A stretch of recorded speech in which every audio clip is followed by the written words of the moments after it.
Hello student, आप लोग का स्वागत है CSN स्टडी में। और आप लोग देख रहे हैं सेट 2 क्लास 9 का मॉडल क्वेश्चन पेपर। तो आज आप लोग को बताएंगे कि जो सेट 1 तो हम लोग कंप्लीट वीडियो बना चुके हैं, सोल्यूशन भी उसमें पूरा सब कुछ का आंसर देख लीजिए, जितना भी है 1 से 40 तक आंसर देख लिए हैं। उसमें यदि कोई आप लोग प्रॉब्लम होता है तो कहीं पर तो आप लोग कमेंट बॉक्स में कमेंट कर सकते हैं। इसको आज हम लोग बनाएंगे। चलिए देखते हैं जो सेट 2 आया है इसका क्वेश्चन कैसा है और इसके आंसर को हम लोग जानते हैं। चलिए इसी के बेसिस पर जो होगा आप लोग का एग्ज़ाम कक्षा 9 का, मतलब इसी तरह का आप लोग का जो एग्ज़ाम होगा इस तरह का क्वेश्चन आएगा एग्ज़ाम हॉल में। ये है साइंस का क्वेश्चन। चलिए जानते हैं पहले कि पहला नंबर क्वेश्चन क्या है, इसका आंसर क्या होगा। चलिए क्या है पहला नंबर क्वेश्चन है आपके लिए कि निम्न में से कौन सदिश राशि नहीं है। सदिश राशि अदिश राशि जानते हैं आप लोग। अदिश राशि में क्या होता है, परिमाण होता है, और सदिश राशि में क्या होता है, दिशा और परिमाण दोनों होता है। यहाँ पर आपको बोला गया है सदिश राशि नहीं है कौन, तो यहाँ विस्थापन सदिश राशि होता है, भार भी होता है, त्वरण भी होता है और चाल नहीं होता है, यह एक अदिश राशि होता है। उसके बाद सेकेंड नंबर क्वेश्चन देखते हैं कि क्या है आपके लिए कि अचर चाल से गतिशील वस्तु का दूरी समय ग्राफ होता है। अचर चाल से गतिशील वस्तु का दूरी समय ग्राफ क्या होगा, यह होगा ना सरल रेखा तो नहीं होगा, यह होगा सेकंड नंबर वक्र रेखा होगा। ठीक, सेकंड नंबर इसका आंसर होगा 2 का 2। उसके बाद है आप लोग जो सेट 1 में भी तो ये क्वेश्चन आया था, ओडोमीटर क्या मापता है, आप लोग जानते हैं किसको मापता है, दूरी को मापते हैं। न्यूटन किसका मात्रक, ये भी था इसी तरह का क्वेश्चन था, बल का ऐसा मात्रक क्या है। इस तरह भी दे सकता है क्वेश्चन। तो यहाँ पर न्यूटन का किसका मात्रक है, बल का होता है, जानते हैं आप लोग, 1 नंबर होगा इसका आंसर। उसके बाद क्या है कि आवृत्ति यहाँ पर हो गया निम्न, ये तो न्यूटन का हो गया 5वां नंबर क्वेश्चन। देख लेते हैं कि निम्नांकित में कौन सही है। निम्नांकित में कौन सही है, कार्य बराबर बल गुने विस्थापन, और कार्य बराबर बल गुने समय है पहला नंबर। उसके बाद कार्य बराबर बल गुने विस्थापन, थर्ड नंबर है कार्य बराबर द्रव्यमान गुने विस्थापन। तो यह जानते हैं हम लोग कार्य बराबर क्या होता है, बल गुने विस्थापन। 5 का 2 आंसर होगा। उसके बाद देखिए चलिए 6 का आवृत्ति का जानते हैं, हर्ज होता है, इसका पहला नंबर आंसर होगा। 7वां नंबर देखते हैं हम लोग क्वेश्चन कि 7वां नंबर क्वेश्चन क्या है कि वायु में ध्वनि तरंगे अनुदैर्घ्य होती है, अनुप्रस्थ होती है, असंत अनुप्रस्थ और असंत अनुदैर्घ्य।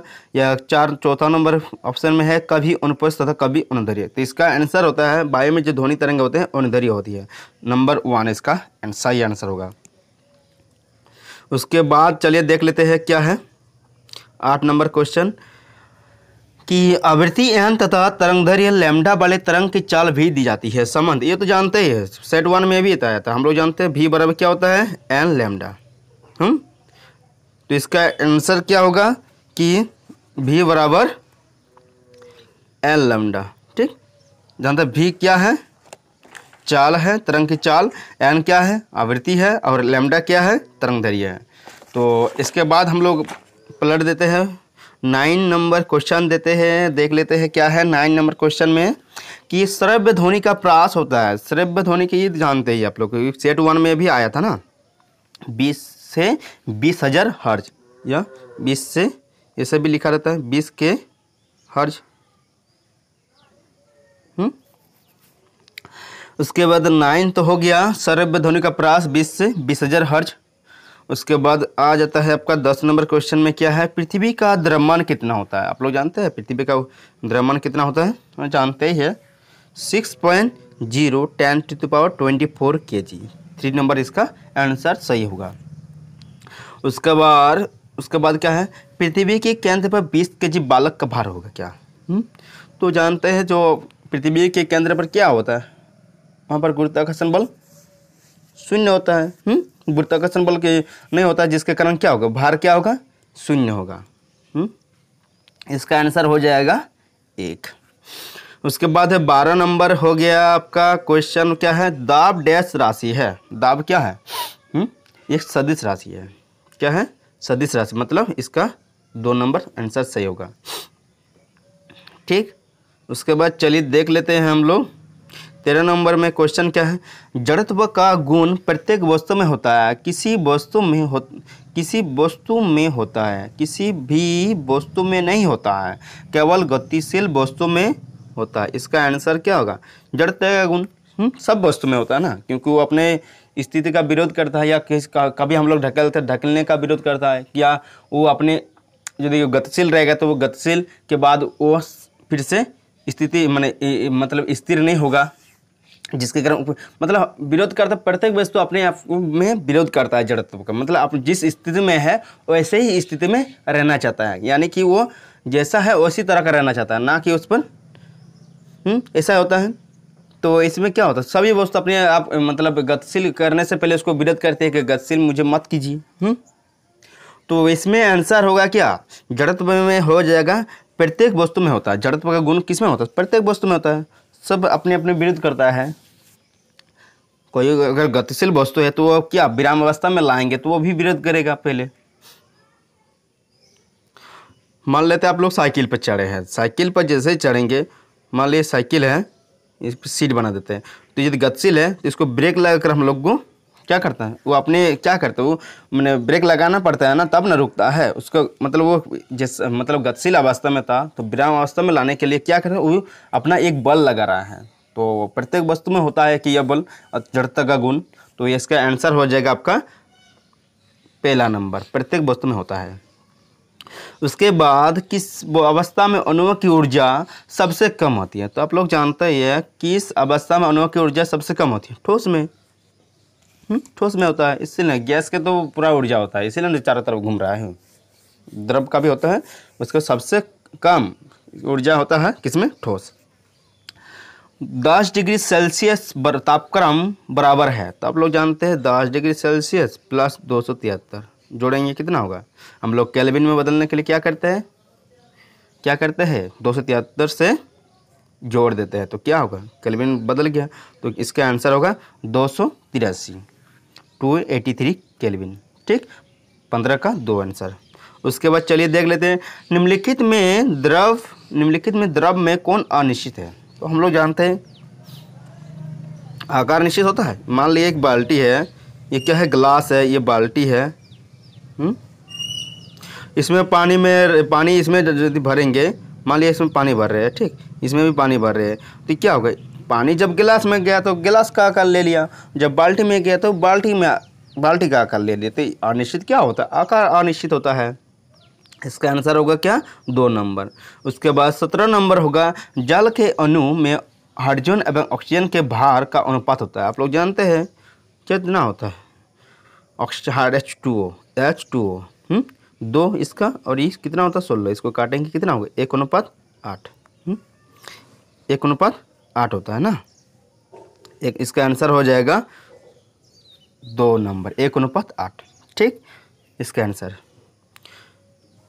17 का 2 नंबर हो गया। 18 का, क्लोरीन का सही इलेक्ट्रॉनिक विन्यास निम्न में से कौन है, तो आप लोग जानते हैं, पहले आपको जानना पड़ेगा कि क्लोरीन का परमाणु संख्या कितना होता है, 17 होता है, इसको तोड़ेंगे 2 पहला कक्षा में, उसके बाद 8, उसके बाद कितना 10 हो गया, और 7, 2 8 7, इसका कितना नंबर में आंसर में है, 2 8 7, चौथा नंबर इसका आंसर होगा। उसके बाद 19 नंबर देख लेते हैं हम लोग। 19 नंबर क्या है, एक तत्व के समस्थानिक में होते हैं समान भौतिक गुण, भिन्न रासायनिक गुण, न्यूट्रॉनों की अलग अलग संख्या, भिन्न परमाणु संख्या। हम लोग जानते हैं समस्थानिक में परमाणु संख्या समान होता है और उसका द्रव्यमान संख्या क्या होता है, अलग अलग होता है।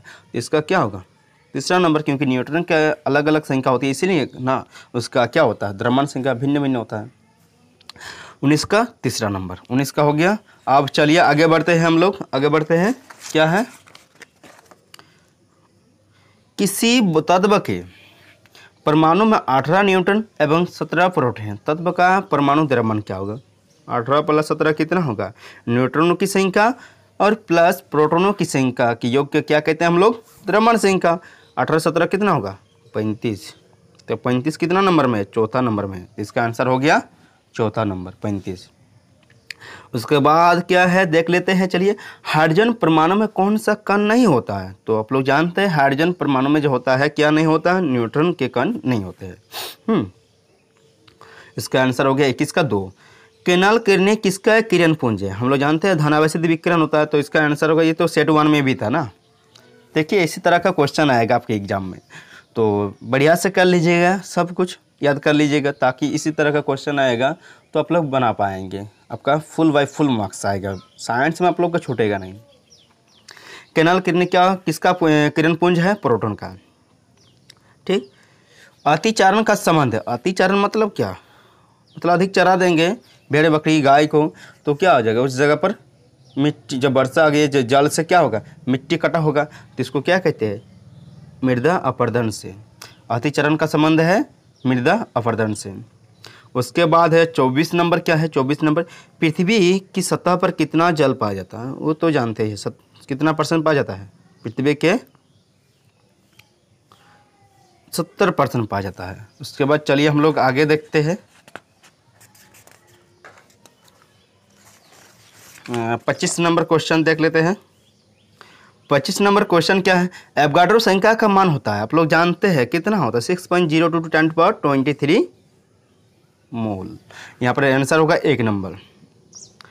जल का रासायनिक सूत्र क्या है? इस तो बच्चा जानता है, H2O। पेचिश का रोगवाहक जीव है, पेचिश क्या है? जीवाणु है, इसका रोग जीव है। पेचिश का रोग कारक जीव है क्या? पेचिश का रोग कारक जीव है क्या? पेचिश किसके कारण होता है? जीवाणु के कारण होता है, जीवाणु। उसके चलिए अब यहाँ पर क्या है 28 नंबर क्वेश्चन में क्या है? एक संक्रामक रोग है, हृदय, कैंसर या कुष्ठ रोग या हैजा। यहाँ पर इसका आंसर हो जाएगा हैजा, क्योंकि यह संक्रामक रोग है। यह किसी को भी मतलब किसी एक हो गया तो वह चारों तरफ क्या होगा जाएगा, फैल जाएगा, कोरोना जैसा। आत्महत्या का थैला कहलाता है क्या? आप लोग जानते हैं, ये सेट 1 में भी था।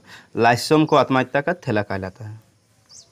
पादप कोशिका के चारों तरफ पाए जाने वाली झिल्ली को कहते हैं, क्या कहते हैं? प्लाज्मा झिल्ली कहते हैं ना। इलेक्ट्रॉन सूक्ष्मदर्शी का अधिकतम आवर्धन क्षमता होता है कितना? 1000 गुनी होता है, 1000 गुनी होता है। ठीक, इसका आंसर होगा 2 नंबर। उसके बाद है कोशिका का बिजली घर है, जानते हैं माइटोकॉन्ड्रिया को क्या कहते हैं? कोशिका का बिजली घर कहते हैं। पादप कोशिका का रसोई घर किसे कहते हैं? आप लोग जानते हैं, कहाँ पर बनता है? हरित लवक। हाँ, पादप कोशिका का क्या है रसोई घर किसे कहते हैं? हरित लवक या क्लोरोप्लास्ट। वो वैज्ञानिक, इसका तीसरा नंबर आंसर होगा 33 का 34। वो वैज्ञानिक है जिसने जीवद्रव्य का नामकरण किया, किसने किया था? पुरकिंजे ने। उसके बाद चलिए आगे देखते हैं, हम लोग आगे देखते हैं। आगे क्या है 35 नंबर है आपका, किस प्रकार के उत्तकों की क्रियाशीलता के कारण पौधों में वार्षिक बलय बनते हैं? तो इसका आंसर हो जाएगा आपका 2 नंबर। वार्षिक बलय जो तना होता है, मतलब जो तना होता है, ये मान लिया पेड़ है, ये जो ये वाला भाग है, कैसे बढ़ेगा? यह पार्श्व बीजोत्तक के कारण बढ़ता है। शीर्ष तो शीर्ष भाग में पाया जाता है बीजोत्तक। ठीक, संबंध उत्तक होगा नहीं, दृढ़ उत्तक भी होगा नहीं। यहाँ पर आंसर होगा इसका पार्श्व बीजोत्तक। ठीक, 2 नंबर इसका आंसर।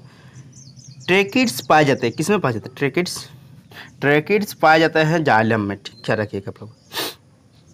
उसके बाद है आपका मूंगफली और बादाम के छिलके में पाए जाते हैं, क्या पाए जाते हैं? स्क्लेरिड्स। क्या पाए जाते हैं? स्क्लेरिड्स। 3 नंबर इसका आंसर होगा। जाइलम और फ्लोएम किस प्रकार के उत्तक है? जाइलम और फ्लोएम संबंध उत्तक है ना, यह काम करते किसका? पहुंचाने में। जाइलम और फ्लोएम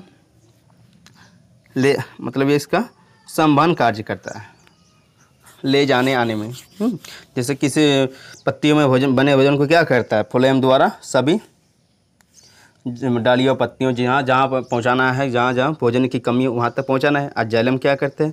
मतलब इसको जुगाड़ करना है, खाने को जैसे जुगाड़ करते हैं हम लोग, उसी तरह जाइलम क्या करता है? जुगाड़ करता है। मतलब जो जड़ के अंदर पानी को सोखता है, खनिज लवण को खनिज को सोखता है, मिनरल्स को सोखता है, मतलब अवशोषित करता है। इसका आंसर होगा संवहन उत्तक। रंध्र के क्या कार्य हैं? गैसों का आदान प्रदान, बाष्पोत्सर्जन। इसका आंसर होगा क्या? तीसरा नंबर, क्योंकि ए बी दोनों होता है। वो उत्तक जो हमारे शरीर में वसा का संचय करता है, हम लोग जानते हैं किसका? बस ये उत्तक कहते हैं ना इसको। दूसरा नंबर आंसर। तो यही था लास्ट आप लोग का क्वेश्चन 40 नंबर तक। कि कहीं पर आप लोग को समझ में नहीं आया है तो समझा देंगे, और कहीं पर दिक्कत तो आप लोग कमेंट बॉक्स में कमेंट कर सकते हैं। आप लोग के लिए एक्स्ट्रा वीडियो बनाया जाएगा। और मेरे चैनल में नए हैं तो सब्सक्राइब कीजिए, लाइक कीजिए और ज़्यादा से ज़्यादा शेयर कीजिए।